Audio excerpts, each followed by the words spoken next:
Good evening, dear friends, and welcome to another therapeutic meeting at Light in the Shire Spiritist group. We are about to get ready for our therapeutic talk of the month on the topic love and compassion. And before we start, we're just going to take a few moments to take a deep breath and connect with our spiritual mentors. Let's feel their love, their embrace. Let's feel the protection of all the good spirits and the light workers working with Lighting the Shire Spiritist group and protecting each one of our homes where you are watching this session. So let's embrace this energy. Think of our gratitude for today being a present in our lives, and we're gonna start our reflections. Peace be with us, and let's get our host and speaker for tonight, Flavia, joining us. So the floor is all yours, Flavia. Thanks, Fran. Yeah. Good evening, everyone. My name is Flavia Teixeira, and today is the 30th of July, 2024. So what we're going to talk today is, our talk today is love and compassion. So to start, like love specifically, also, it's a big subject. So we're going to just dissecate a little bit onto these two sort of talks. So 2 words, 2 themes. So I think we can start with that, talking about our greatest commandment. So we know that the first commandment is to love your neighbor as yourself. And so what is that? Yeah. So don't do into others what you'd like, don't do into yourself. So and our second commandment would be love yourself. So what is the right? And when we talk about love, so what is the right we have to demand? Like the others behave like the way we want, and any better. So we always have to think that going back. I think we have to go back. What is the definition of love? What we understand for love. And if you look in the dictionary, what love means. So love is a noun, and is profoundly tender passion, affection for another person. So it's a feeling of warm personal attachment and deep affection. So that normally we can have for our parents, a child, or friend. Yeah. So what kind we have on the Spiritist book? One of the chapters is the law of love. So in that chapter of the Spirit's book, we talked about the true spiritual progress instincts, like when it becomes sentiments. Yeah. So we start like when, as a humankind, first we had our instincts that would protect us from the environment we lived.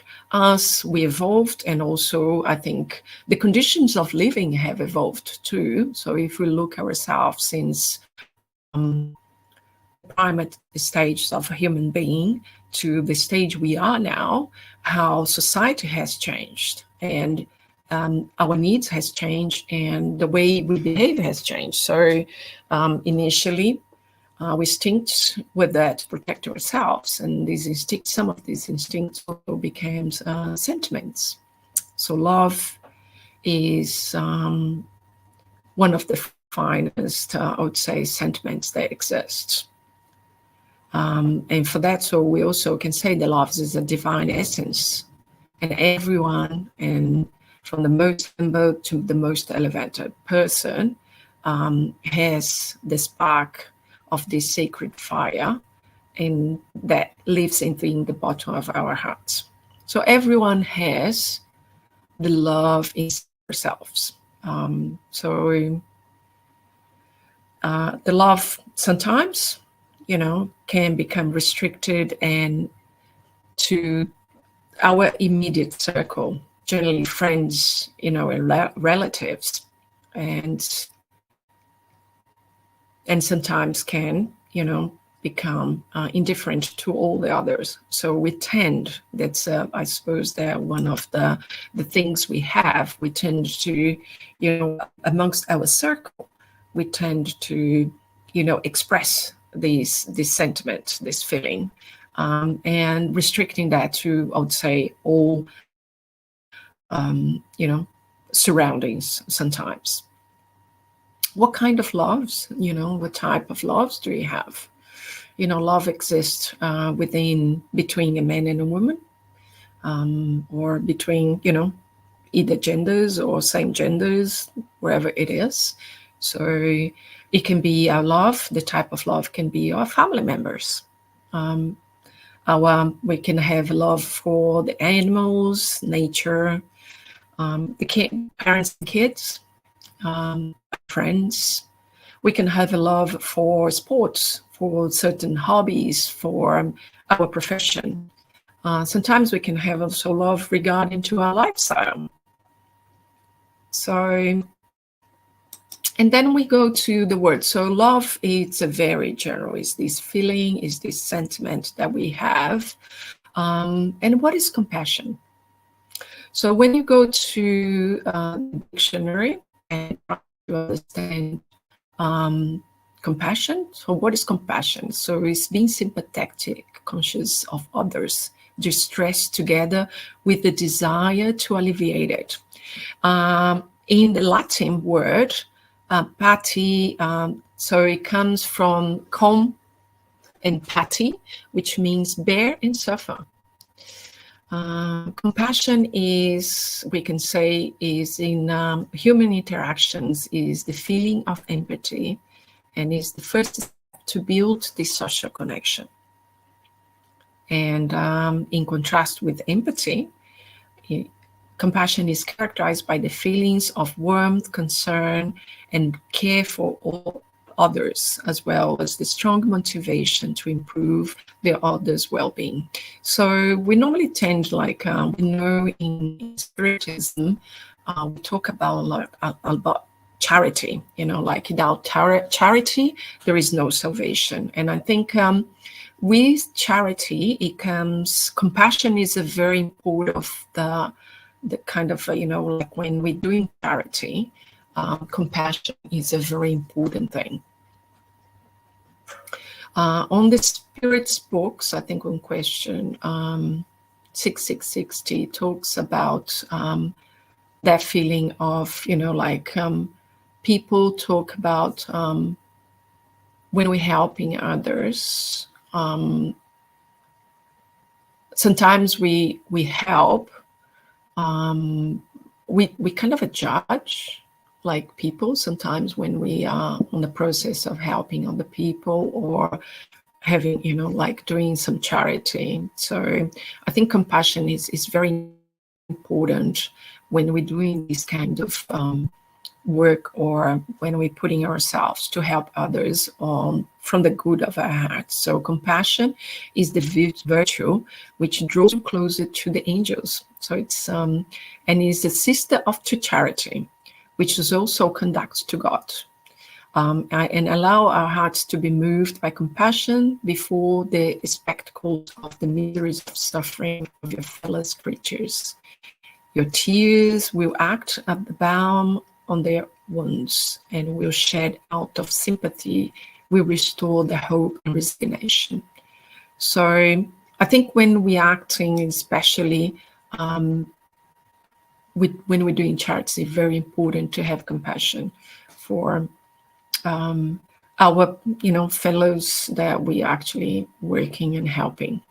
I found it, like when we're doing this research and trying to do this talk, I felt a very, very interesting a study from the US National Library. And what is good compassion? acts in our brain. So actually not just the feeling, but like, we know the feeling is connected to an emotion that has been processed through our brain. So compassion in our brain. So they found that actually there is something called, a term called compassion fatigue, which is often used to describe a type of post-traumatic stress disorder. And I found very interesting. So according to these scholar and researcher called Dr. Charles Fingley of the Tulane University, okay, compassion fatigue is the state experienced by those helping others, other people or animals in distress, and is an extreme state of tension and preoccupation with the suffering of those beings helped, to the degree that it can create secondary traumatic stress for the helper. I thought it was very interesting, relating post-stress traumatic disorder to actually compassion. Never thought of that, and actually, studies and research are connecting to that. And if we look, most of people, they're actually suffering from that. They were exposed to very traumatic environments. So most of people, like the soldiers, they went to wars and saw a lot of suffering. Police force, anyone that actually have lived a traumatic situation. And I suppose that felt that couldn't help, others, or felt the suffering of others, and that developed this kind of disorders. And so very interesting to connect post-stress traumatic disorder to, and it called that as a compassion fatigue. It does make a lot of sense. So we have to connect. So on that sense, we connect them. So we have empathy. With empathy, we have we can separate empathy between compassion, empathic concerns, and sympathy, and empathetic distress. With the compassion, empathic concern, and sympathies normally are related to others' emotions, positive feelings, good health, and pro-social motivation. When we go to empathetic distress, we generally connected to self-related emotion, a negative feeling and stress, and a poor health and burnout.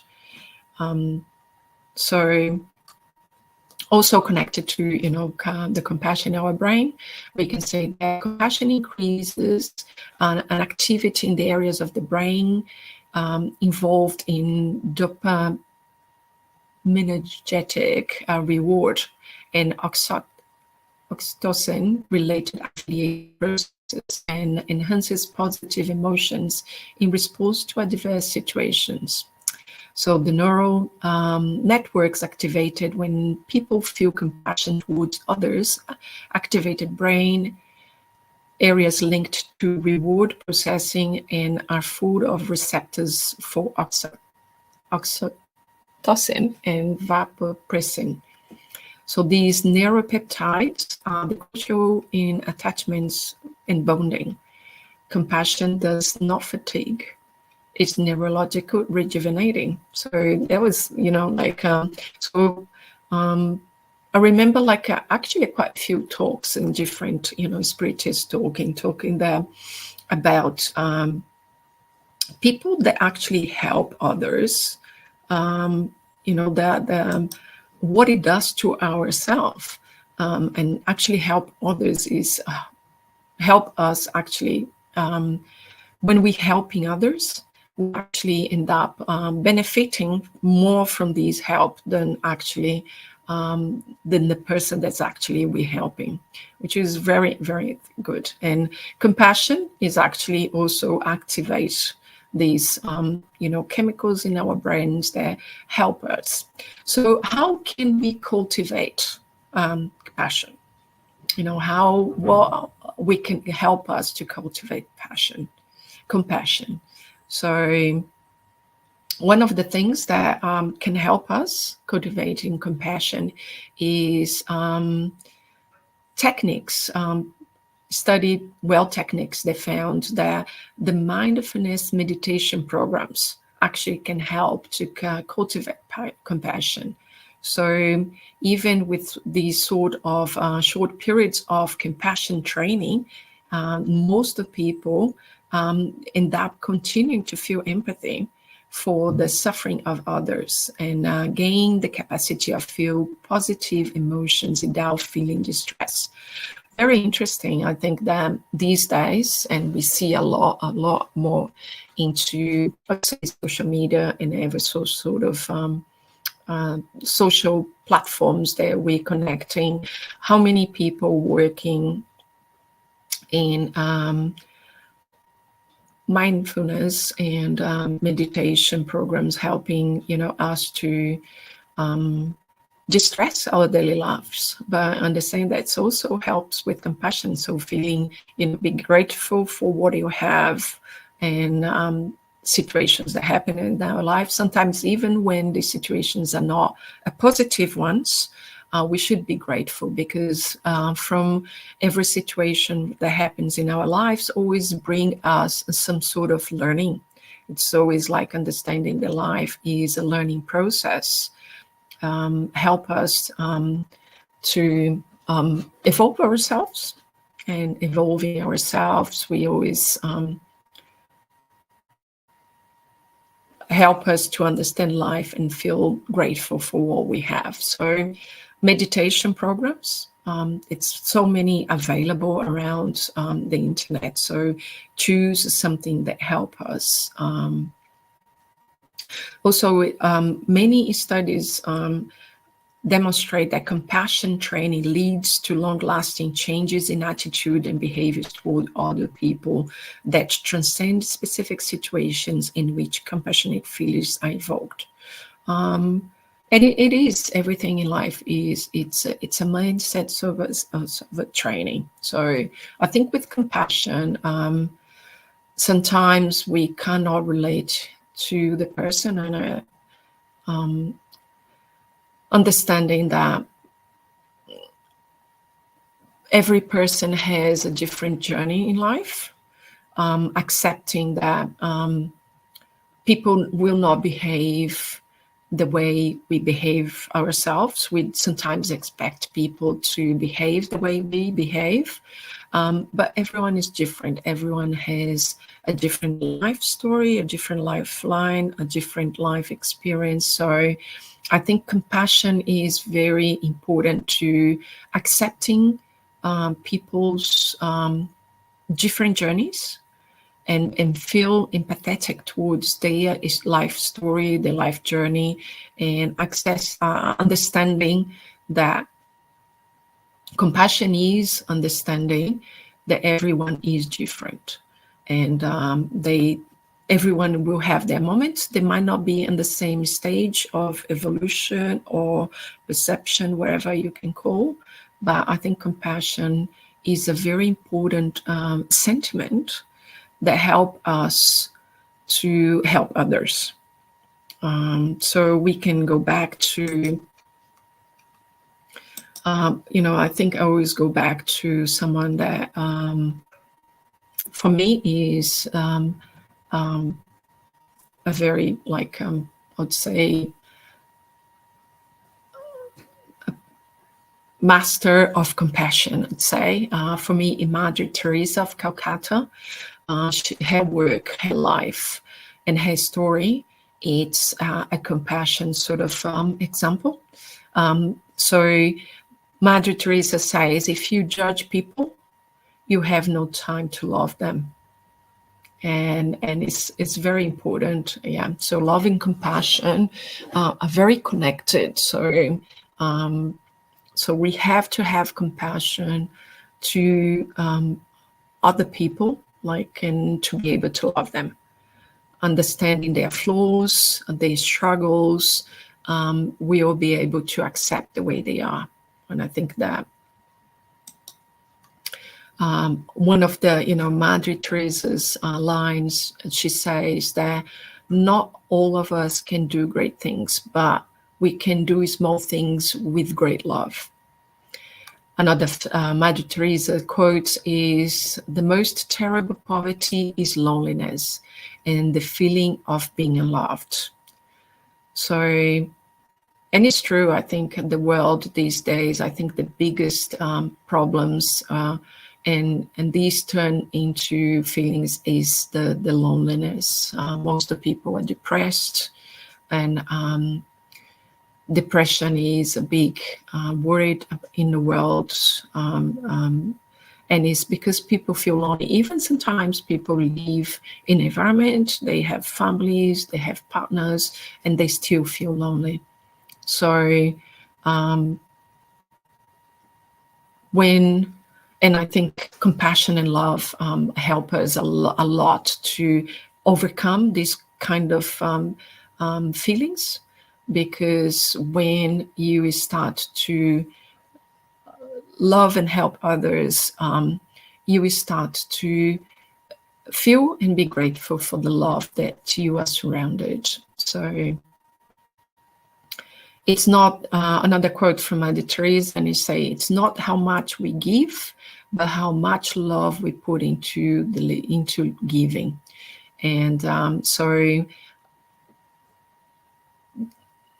giving is very, and we can look at various studies that say how much, like we give like more than we give in that sense. So start to work into these feelings of compassion, helping others, and you're going to find that love is all around us.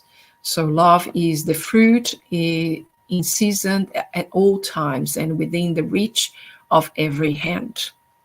The hunger for love is much more difficult to remove than the hunger for bread. That is one of the Mother Teresa's quotes. So we do not need guns and bombs to bring peace. We need love and compassion. So there he is. So I think we can have, like, I would say, food for thought about compassion, be more patient towards others, try to understand that, people that can't give what they don't have. And I think that will help us to start to develop within this feeling within ourselves regarding to other people. So start, everything we do in life is an exercise that we have to every day to remind ourselves, and then try to work. We're not successful all the time, but I think what counts is actually our effort to make a difference, or to make a difference every day. And within time, without even us realizing, we're already making a difference. So that's it for us today, and I hope you have enjoyed our talk today, and hope to see you next talk. It will be on our next talk is going to be on the 27th of August. Our topic is leadership. And it's going to be done with Dan Assisi, and he's the director of the Spirits Institute of the California Spiritist Association and member of the Spirit Society of San Diego. So I hope everyone have a great month, and see you all on the next talk, until our next talk. So Thank you, Flavia. And thanks, everyone. Have a lovely month, and we will see you again soon. Thank you. Much peace to you all. See ya. Bye.